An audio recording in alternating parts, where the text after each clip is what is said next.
भारतीय करणी सेना के राष्ट्रीय उपाध्यक्ष एवं प्रदेश अध्यक्ष श्री विनय सिंह जी की धोखे से जमशेदपुर में हत्या कर दी गई है। सरकार और प्रशासन कान खोलकर सुन रहे, शीघ्र अतिशीघ्र इन हत्यारों एवं सभी षड्यंत्रकारियों की गिरफ्तारी सुनिश्चित हो।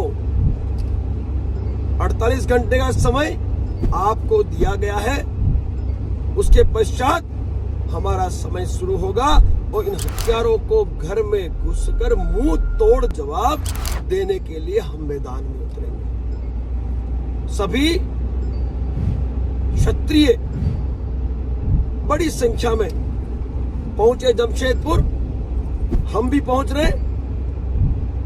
आओ इन घटनाओं का पुनरावर्तन रोकने के लिए एकता का परिचय दें। जय छात्र धर्म, जय मां।